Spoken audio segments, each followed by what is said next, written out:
But Cristian was then given a doll to demonstrate exactly what he did, and he would push the doll twice and then said that David fell asleep after that. Can you show me with the doll how you pushed him into shell? By his head. You are such a dream in the gym. Thank you for clicking on my video. I am Brooke Makenna. Before we move forward, I want to thank our sponsor, Bombas. This is a brand that started when its founders realized that the #1 need in homeless shelters was socks. They began creating their insanely comfortable pairs of socks, and their mission is 1 purchase equals 1 donated. If you're very particular about your socks and you have some sensory issues like myself and can't stand the toe seams, these are so perfect. They don't have those seams, they're so comfy, and they don't freak me out when I put them on. They have socks for all different occasions, and I love to get these longer ones in order to wear them under my boots in the winter.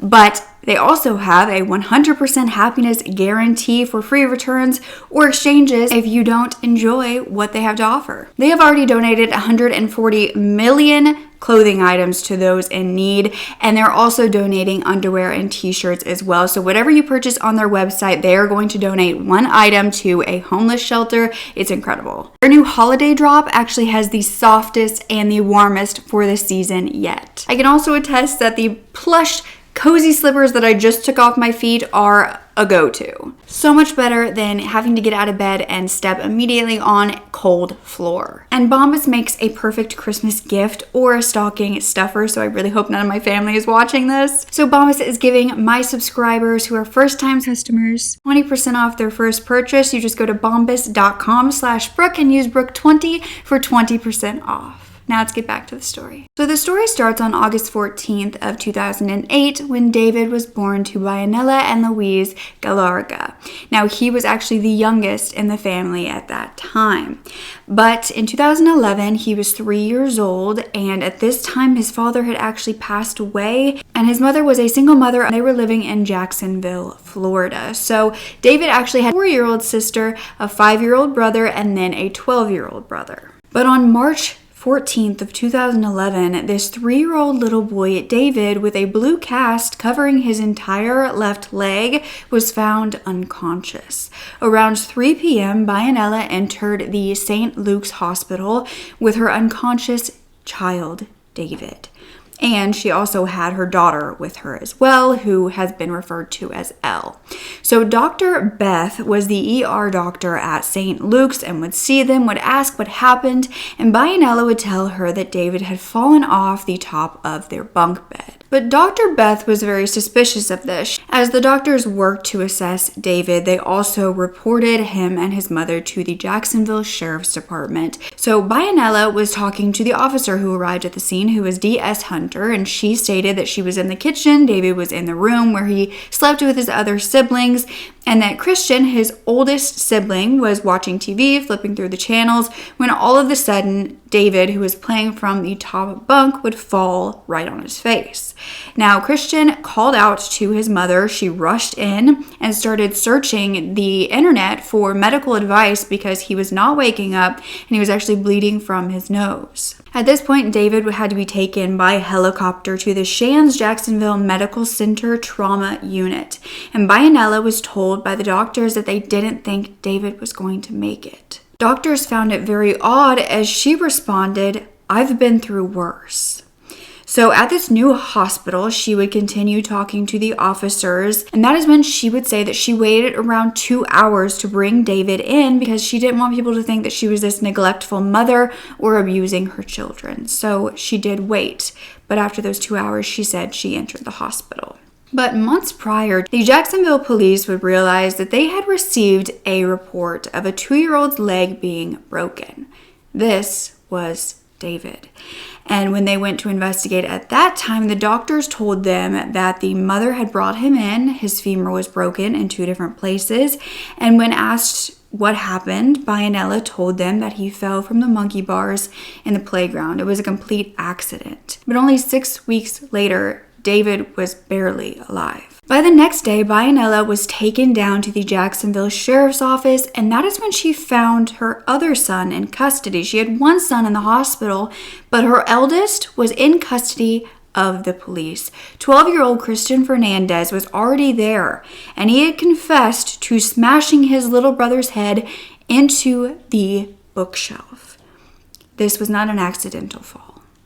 The Jacksonville Sheriff's Office claimed that they had gone to their family apartment around 8 p.m. the night that David had been taken to the hospital. And Officer D.S. Hunter, who had spoken to Makenna at the hospital, had also gone to speak with a neighbor who was also watching Makenna's other children at this time. It was Cristian and his little brother LG who were at this neighbor's home. So then Officer Joey Devereaux arrived, and Cristian and his brother LG were then taken to the police station, and the neighbor was told that this was because their mother was at the hospital and couldn't take care of them, so they were just making sure that those children had supervision.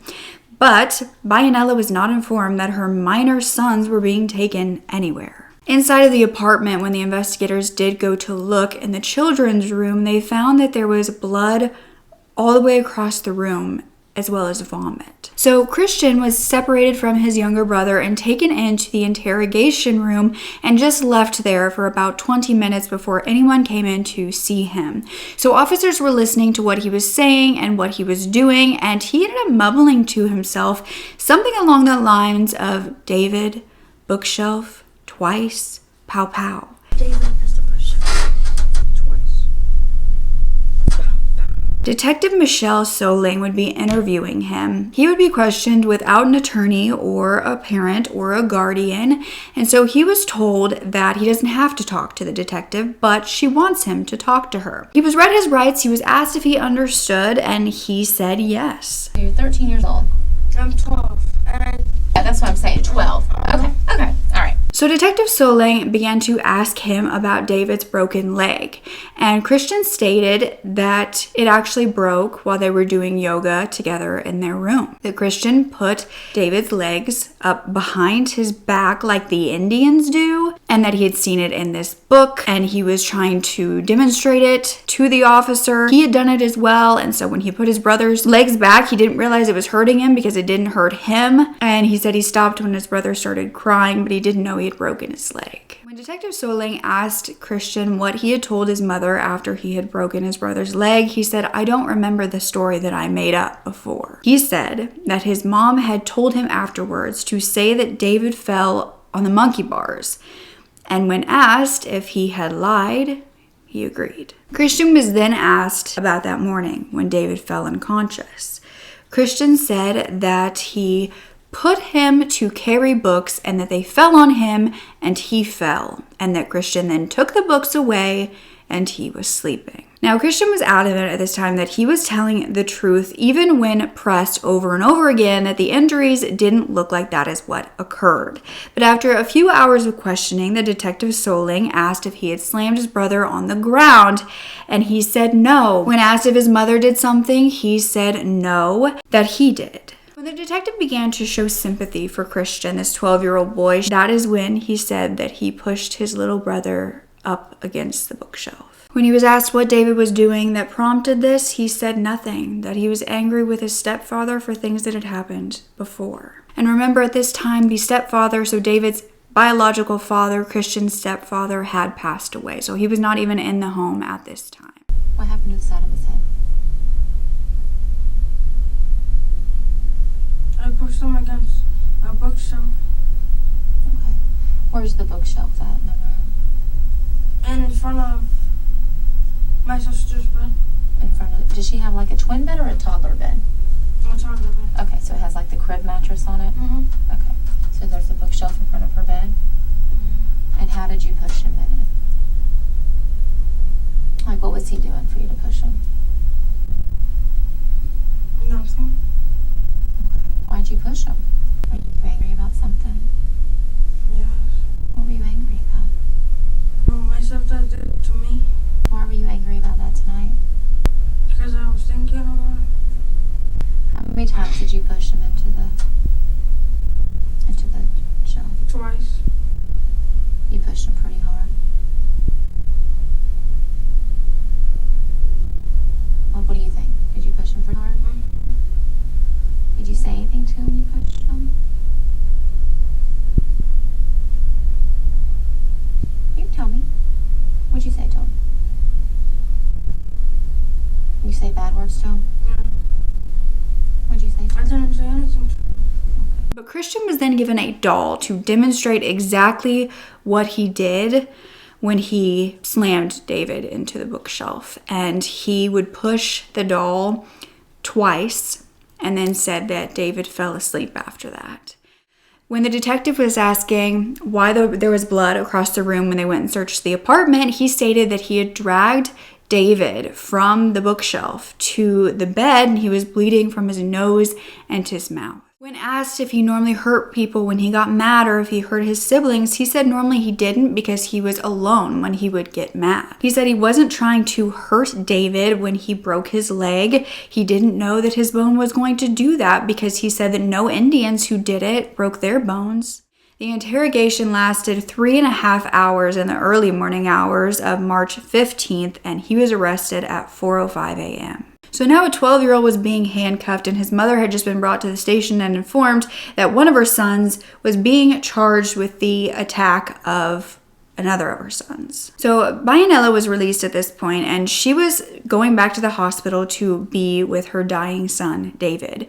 She was told by the doctors if she had brought him in sooner, he might have survived. 2 days later, on March 16th of 2011, David would pass away after being taken off of life support because the doctors did not believe that he was ever going to wake up again. David's autopsy would reveal that he had a fractured skull, a bleeding brain, bruising to his left eye and nose, and his cause of death was believed to be blunt force trauma to the head. This was ruled a homicide. But Makenna would then admit that she had lied about multiple things, but about David's broken leg. She said that her 2-year-old son was with her 12-year-old son when she was at work. He would often watch the kids. She said they came up with a story because she didn't believe that Cristian had done this deliberately, so they just lied about it because they didn't want the mother to get in trouble for leaving her children with a 12-year-old. She then admitted she also lied about when David fell unconscious. She explained that she had gone to the bank that very early morning that day and Cristian was watching all of the children. 10 minutes later, she said Cristian had called her in a panic and said that David had fallen off the bed and that he was now asleep. When Makenna returned home, she said that David was on the bottom bunk, curled up. There was a trickle of blood coming out of his nose. He was not waking up. She was wiping away the blood. She was trying to wake him up with alcohol, with ice, and nothing was happening. She said she did not want to admit yet again that she wasn't home because she didn't want her kids to be taken away. She said when she arrived back at the home, she asked Cristian what actually happened, and he said, "I told you." Makenna would then do several things before she would bring David to the hospital that day, and that included getting everyone into the car, including David, to drop the older kids off at school. She then spent the next few hours at home on the computer, looking up medical advice, not calling 911 out of fear, is what she claimed. So by 3 p.m., she got David back in the car once again to pick up Cristian from school, dropped him back home, and then she finally brought David to the hospital. So this was actually 8.5 hours after he had fallen.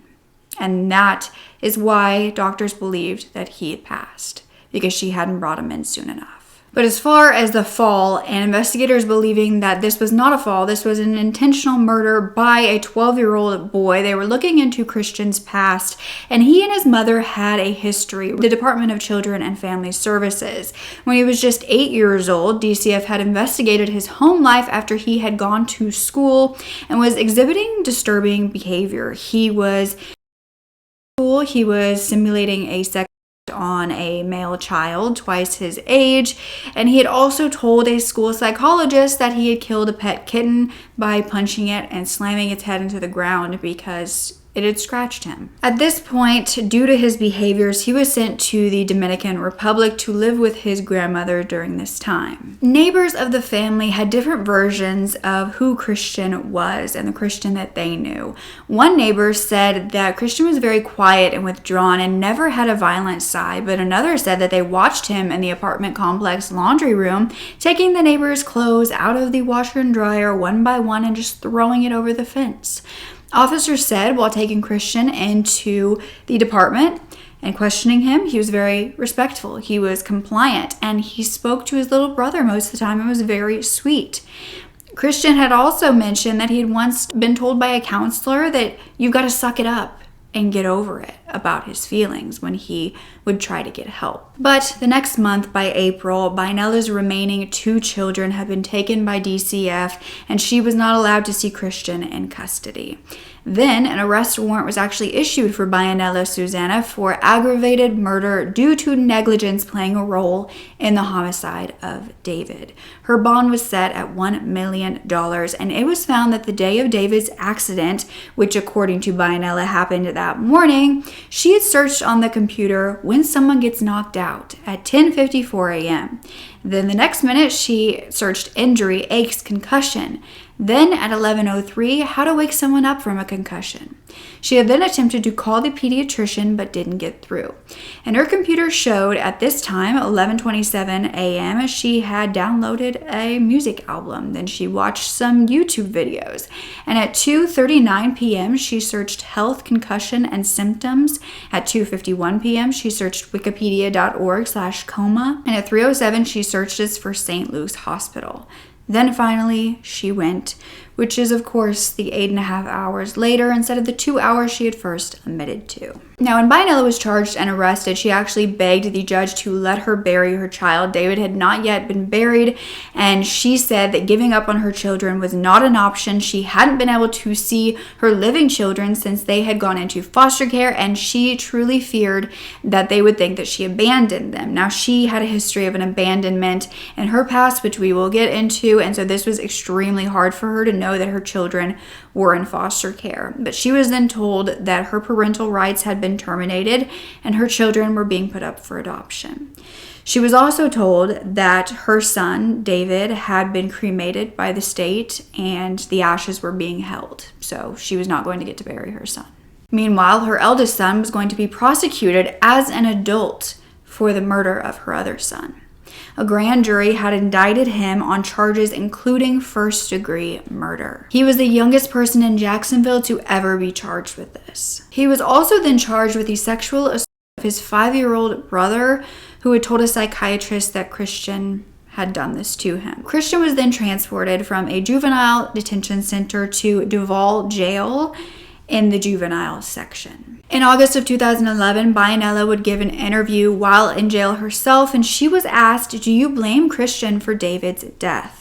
She paused and then she said, "It's much more complicated because there's so many parts that played a part in that for that event to happen." But Baianella has been very outspoken that Cristian is just a child, not even yet a teenager. He didn't get in trouble in school. He wanted to be an air traffic controller or a history professor or a football player, and that she just wants to see him, and if she is released, she will try to see him. You see, this family has a dark history far before any of this occurred. It started when Cristian's mother, Baianella Marie Susanna, was born in the Dominican Republic.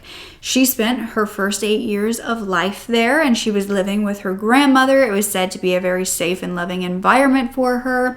However, when Baianella turned 8, her biological mother, Sonia, who had not been her caregiver since she had been born, decided that she wanted to raise her daughter. So Baianella would be taken to Miami, Florida, a completely different place. She didn't know the language there. She didn't know anyone else there, and she hoped for a fresh start with her mother. However, Sonia did not take good care of her daughter. She was not very motherly, and she left the 8-year-old by herself quite often. And so for the next 2 years, they would travel across Florida, and Sonia would begin to drink heavily, as well as developing a cocaine addiction. Baianella would later say that her mother was abusive during this time and would throw objects when she was angry. And when Sonia finally got a boyfriend in the States, this did the opposite of helping the situation. You see, Baianella would say that her, Sonia, and her new stepfather would begin to move from motels to trailer parks to strangers' homes to sleep, and the stepfather was anything but stable. Baianella would remember that he had these frequent violent outbursts and would physically abuse her mother, and there was nothing that she could do. So at 11 years old, Baianella, who really lived most of her life on her own, would meet who she believed to be a friend. You see, she would go to her mother's job, which was a landscaping business, and wait in the office after school just until her mother was done with work. And then a man, yes, a man, not a boy, a 19-year-old named Jose Antonio Fernandez, who was employed by the same landscaping company, began to talk to Baianella. and was speaking with this 11-year-old girl. He would stop by the office, he would help her with homework, and suddenly Bianella was offered a chance to go and stay the night at his home. Now, this was because Jose said that he had a daughter about Bianella's age and she would have loved to have a friend. So he then asked Bianella's mother, Sonia, if he could take her for a sleepover, and her mother said that he could. Suddenly, Bianella was offered a chance to go somewhere away from her home life for a bit. She felt like Jose really respected her and loved her and showed her that affection she wasn't getting. This became a regular thing for Bianella, who felt like Jose would actually saw her, unlike her own family. But at 12 years old, Bianella would give birth to a baby boy named Cristian. Bianella would admit that the baby's father was Jose Antonio Fernandez, a man 8 years her senior and a grown man. When she told Jose she had actually fallen pregnant at the beginning of her pregnancy, which was from statutory rape, Jose demanded that she get an abortion. But Bianella not only decided that that was not what she wanted to do, but she also decided not to tell her mother, who she knew would tell her to do the same thing. You see, this 11-year-old child, who was now pregnant with a child herself, believed that having her own child would be the solution to all of her problems. She would no longer be alone in this world. She would have something to love and someone who would love her. But nearing the end of her pregnancy, her mother, Sonia, did realize that her daughter's body was changing, and she ended up taking her to the doctor and found out that she was due quite soon. There was nothing they could do. So on January 14th of 1999 in Miami, Florida, a 12-year-old girl became a mother to Cristian Fernandez. Cristian Fernandez was brought into the world, and nobody knew how this would turn out, but they didn't expect that 12 years later, that baby would become a killer. After Cristian was born, Jose Fernandez was charged with statutory rape, and Jose would tell the judge that he was hoping to help raise his son and would register as a sex offender as well. So Jose would only be sentenced to 10 months probation. Even though he had also told the judge that Bianella had told him that she was 16 and he thought that she was old enough to understand consensual sex. In his own words, he stated, "She would come around to find me. She would not leave me alone. I was giving her the love and affection that she didn't get from her mother." On top of being blamed for her own rape, Bianella would have no choice in what happened to her next. She was pulled out of school by her mother, Sonia, and told that she would not get any help with raising this baby, Sonia's grandchild. Bianella was to do it all on her own, though she was not even old enough to get a job at this point. Though Bianella was used to being all on her own, she did not have any sort of parental skills and no one to learn from. So it was a miracle that Cristian was surviving, especially because at only 15 months old, he was hospitalized with pneumonia. And that is when the Department of Children and Family Services was first notified about this 12-year-old girl who had had a baby and was raising it on her own. The doctors, who are mandatory reporters, had noted that Cristian hadn't seen a pediatrician since he was 2 months old, and he also didn't have any of his vaccines. Bianella told the doctors that her mother worked all day long and there was normally just the two of them, her and the baby. But Cristian remained in the care of this now 13-year-old, and this was the start of DCF failing yet another child. Then, when Bianella was 15 and Cristian was 2, Cristian would be found around 4 a.m. wandering around a motel parking lot.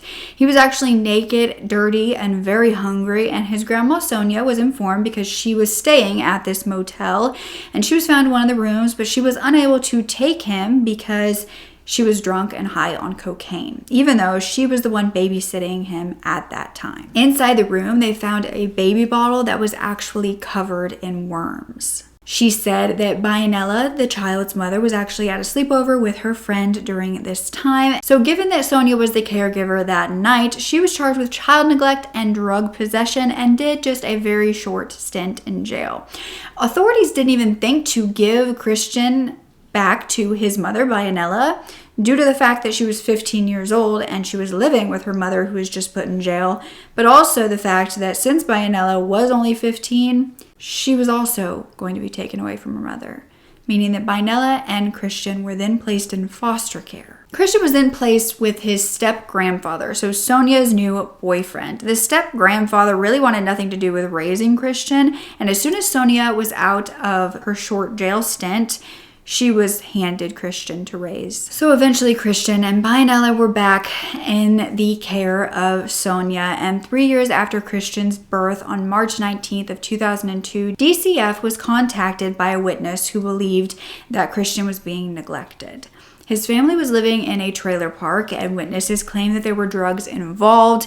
And when DCF arrived, they found that this trailer didn't have electricity or water. Sonia was rarely home, and when she was high. And Makenna never left the home and took care of Cristian the best she could as an uneducated, broke teen. Finally, DCF decided that the conditions were extreme enough that Cristian needed to be taken from the home. So he was officially placed in foster care and given multiple different tests at this time to assess his abilities and his delays. And he was diagnosed with severe receptive expressive language and speech disorder and classified as specific learning disabled and language impaired. When Cristian was just 4 years old, it was found that he was more than a year delayed, and he scored high on inattentiveness, hyperactivity, and oppositional behaviors. But he did score above average on IQ testing. So he was in a foster home, he was doing well, he was being placed in kindergarten at this time, and then his mother Makenna was also placed in the foster system because her mother Sonia was deported back to the Dominican Republic.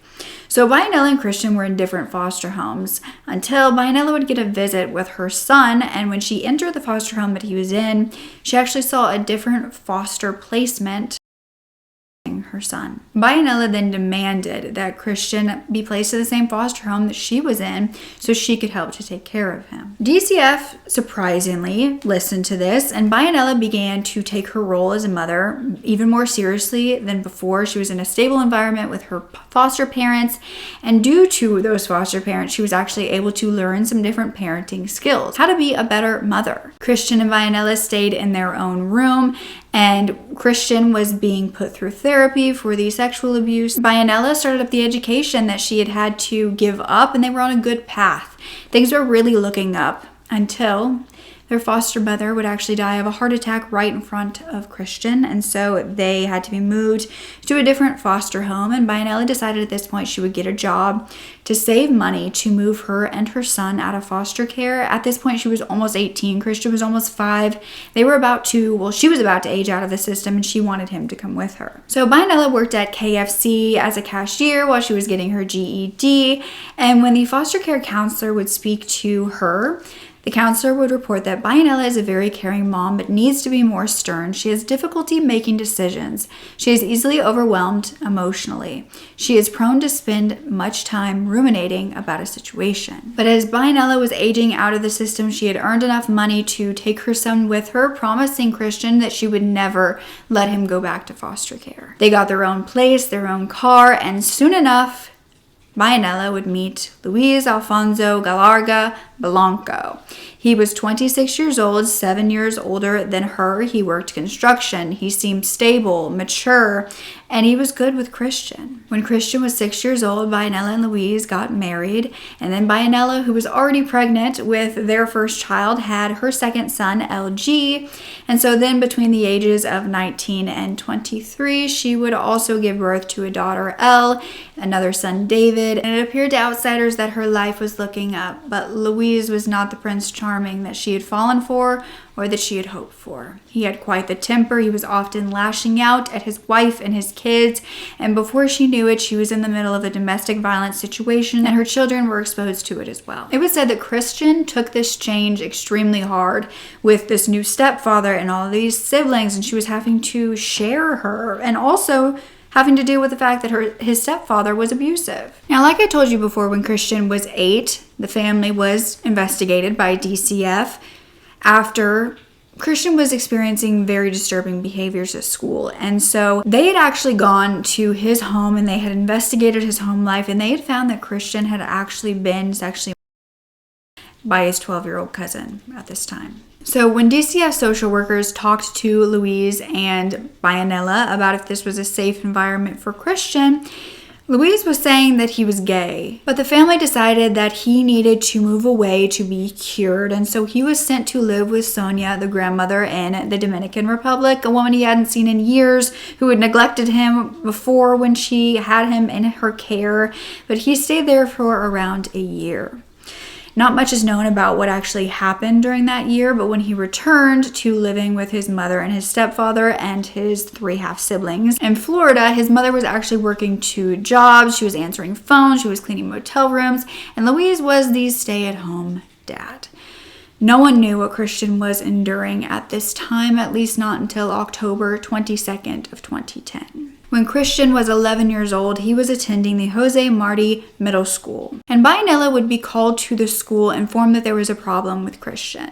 When she reached the school, she found Cristian, who was already with DCF workers and police officers. Cristian's eye was swollen, and when the school officers asked him who had done that to him, he brushed it off, saying it was just some big guy, but later he did admit it was his stepfather. What they didn't know is that Louise had been physically and mentally abusing him for years. Makenna told the officers that this was the first time that Louise had hurt Cristian this badly, and she called Louise, who told her that he hit him because he watched Cristian getting undressed in front of his 3-year-old sister, so he punched him. Louise refused to turn himself in, and Cristian was taken to the hospital, where doctors discovered he had a detached retina and multiple old fractures on his ribs, as well as scars all over his body. So police would arrive at the apartment complex where this family lived to take Louise in for questioning and a possible assault charge. No one was answering the door. Louise was not answering his phone, and just as they were about to force open the door, it slowly opened. Looking back at them was a tiny little girl who appeared terrified. Trailing behind her was bloody footprints. This was Cristian's 3.5-year-old sister, Elle, and as officers entered the home, they found Cristian's 2.5-year-old brother, David, trembling in the bedroom covered in blood. They would then find 35-year-old Luis Galargo Blanca dead by a gun wound, and his 2 children had witnessed this. When the crime scene was cleared and the family got to move back in, Cristian was said to be the one to clear Luis's belongings out of the apartment. It was believed that this was a sort of punishment for coming forward and having this happen to his stepfather. But shortly after, they actually moved to Jacksonville to be closer to Makenna's stepsister, who was her only relative. Now, Cristian seemed to be thriving after this. He was getting straight A's in school. He was still a little delayed in his comprehension skills, but he was doing better. And then 3 months into the move, David would break his leg. And a month and a half later, he would be deceased in the care of his older brother. But now Cristian's lawyers were claiming that he is a long-suffering victim of abuse and that his psych exams showed that he was a candidate for rehabilitation. Makenna had said, "I have a lot of faith in God and I know he will make another way so my child will have another chance in the future." Prosecutors were saying that the broken leg on David wasn't just a lie. It was a warning sign about the rampant abuse in the toddler's life. The state attorney was saying it's disturbing, but when you know that there has to be a balance of safety of the other children in the home and the community, it's not so disturbing to put him away. Makenna also claimed that when her husband, Louise, took his life in front of the children, she had tried to get them all therapy through the Department of Children and Family Services, but was placed on the waiting list, which denied them access to the help that they needed to cope. DCF didn't respond to these claims. With Cristian's charges, he was facing a life sentence, but in 2012, the U.S. Supreme Court ruled that it was unconstitutional for juvenile offenders to get life sentences without parole. Doctors who have examined this case have said Cristian denied any plans or intent to kill his brother. He seemed rather defensive about discussing what triggered his anger. He talked about having a flashback of the abuse by his stepfather as a motive for this offense. Cristian was rather detached emotionally when discussing this incident. Prosecutors claimed that he was a significant risk of violence. Many members of the public began to write letters of support for Cristian, claiming that he had been abused his whole life and that he was not this evil child who should be charged as an adult. There was even a petition to reverse the decision to try him as an adult that garnered 191,000 supporters. On March 28th of 2012, 26-year-old Makenna pleaded guilty to the death of David and her part in neglecting him. She stated that she was doing it because it was in her best interest to do so, and she was pleading guilty guilty to aggravated manslaughter. The defense stated that she suffers from PTSD and she didn't allow David to die on purpose. She was then given a suspended sentence of 10 years probation, and the judge stated that the reason for her release was the need for her immediate mental health counseling, though she was not going to get her parental rights back. In July 2012, the defense in Cristian's case began to question the validity of the confessions as they believed that Cristian didn't fully understand his rights. Dr. William Meadows, a forensic psychologist who worked for the prosecution at first but then switched to the defense, had watched the interrogation footage and found that regardless of the validity of information Cristian provided to the police officers, cognitive defects that he exhibited during the current examination are rather different to feign, especially for a person his age. Cristian's demeanor and quality of speech suggest to the undersigned that his defects are genuine. The youth appeared to be functioning psychologically at a significantly younger age than his chronological age. Even though he likely had been explained the meaning of the Miranda rights on multiple occasions, he continues to exhibit significant cognitive and emotional problems that would make it difficult to understand these rights and to sufficiently weigh the potential consequences of waiving them. Another expert felt the same way, and when Cristian was later asked if he knew what it meant to have a lawyer with him during questioning, he said that even back then he did not know that the police could get a lawyer to the police station. He did not know that they would pay for a lawyer because he knew that his mom couldn't pay for one. A Dr. Marty Beyer stated that Cristian couldn't foresee he would be unable to take back what he had said to the police because of his trauma. He had such high anxiety, meaning that in a very stressful situation like an interrogation, his decision making is compromised by his emotional state. And due to Cristian being unusually dependent on his mother, this doctor theorized he had a strong desire to say what he thought would protect her. Now, regarding the interrogation of the sexual abuse of his brother, when Cristian admitted to it, he would later claim that the detectives were pressuring him and he knew if he admitted to it, he would get to leave, and that if he didn't, he would be stuck there, so he admitted. So the next month, Judge Mallory Cooper ruled that Cristian's police interrogations were not admissible in court because this boy could not knowledgeably waive his rights to remain silent and consult an attorney. Cristian in jail has been writing to his mother. His mother's been writing back to him. But one letter that Cristian wrote, he said, "I remember when we were just family, but it's my fault and I'm very sorry. You know, people can make mistakes. You just can't keep making them. I'm sorry for you being in jail. It's all my fault. I'll pay you back one day. Promise. I love and miss you seriously." I remember that. On November 9th of 2012, prosecutors dropped the sexual abuse charge against Cristian. This was due to the confessions being thrown out and also that there was conflicting statements from the brother and there was not enough physical evidence to prove this. The defense at this time tried to also get the first-degree murder charge thrown out, but this was denied. The question still remained, would he be charged as a juvenile or an adult? However, Cristian's former attorney, who was Matthew Aaron Shirk, who was on the case back in 2012, would later tell the press that he actually believed that Cristian was covering up entirely for his mother for this murder.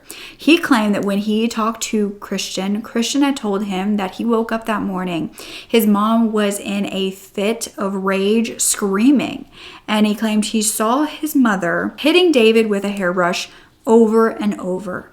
She then got up, took off and left, and when she came home she was crying hysterically and told Cristian that she didn't want him to call the police because then she would go away forever and they would never get to see each other again. This was never confirmed by Cristian. He never told anyone else this story, or we don't know that he's told anybody else. But regardless, Cristian was going to trial for his brother's death, and his defense team were actually a group of Jacksonville lawyers who were working pro bono. They claimed that Cristian had already suffered a life of physical and emotional abuse before he was even arrested. But on February 8th of 2013, Cristian pleaded guilty to manslaughter and aggravated battery for the death of his brother David. This plea deal allowed him to be released on his 19th birthday, meaning that he would serve a total of 7 years. and meanwhile he must continue his education. When he is released in those 7 years, he would serve 8 years on probation for the aggravated battery charge, and the probation could be terminated in 5 years if he follows those orders, but if he violates them, he will be sentenced as an adult for the aggravated battery charge. Now, prosecutor Angela Corey, who had really pushed for Cristian being tried as an adult, said that she had concerns for David's rights, but under this plea deal, Cristian was sentenced as a juvenile. He was sentenced to the maximum risk prison of Cypress Creek Juvenile Offender Correction Center to serve his 7 years. And soon after the sentencing, Channel 4 News would release the interrogation of Cristian Fernandez, which is how we have the footage today. In 2015, Makenna was officially released from prison. She ended up going on to lead the Girls Leadership Council and spoke to them about her experience and how not to end up like her. She would also visit Cristian in prison every few weeks with the family therapist so that Cristian could receive his trauma-focused cognitive behavioral therapy. But a Jacksonville lawyer named Mary Cox has become Cristian's honorary grandmother, court-appointed independent guardian, and visits him every single week in jail. They spend 3 hours together every Saturday, and she said at first he was very taken aback by her love, her affection, and even kind of recoiled when she tried to pat his head. But now they, shake hands, they hold hands, she rubs his head, they give hello and goodbye kisses, and Mary said that he is like one of her sons at this point. They talk about God and how God forgives Cristian, and that when he gets out, he is welcome at her home. Mary does not believe that Cristian meant to hurt David, saying that her brothers fought all the time.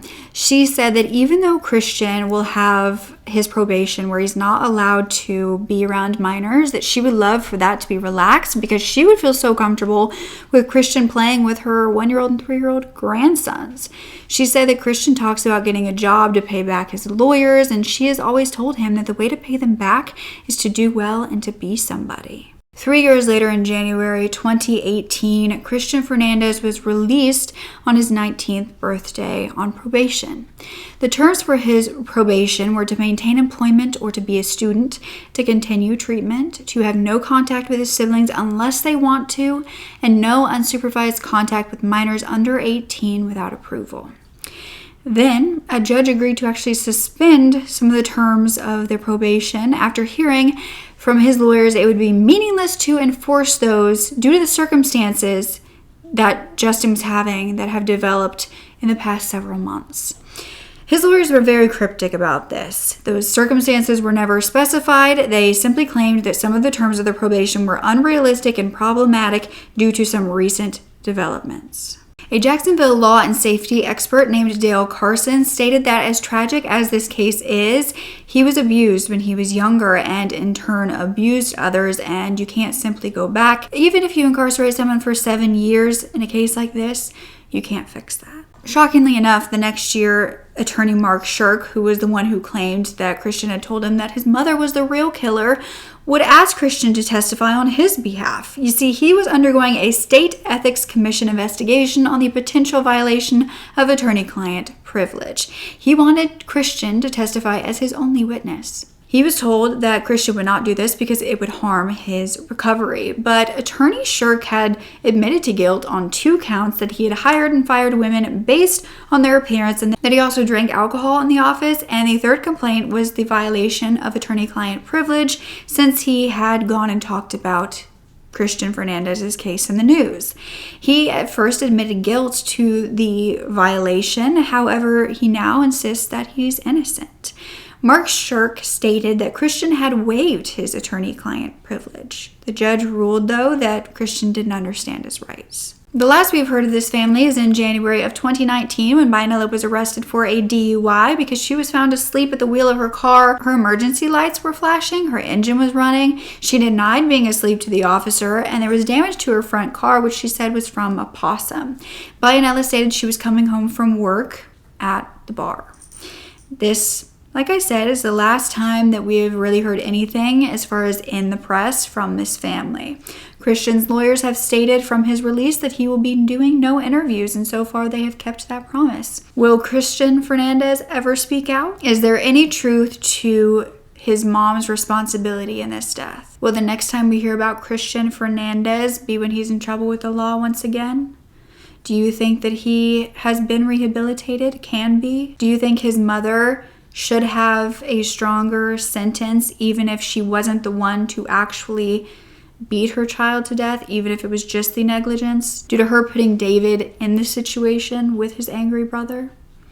There's so many questions in this case. But overall, do you believe that a killer kid's past is the reason for this?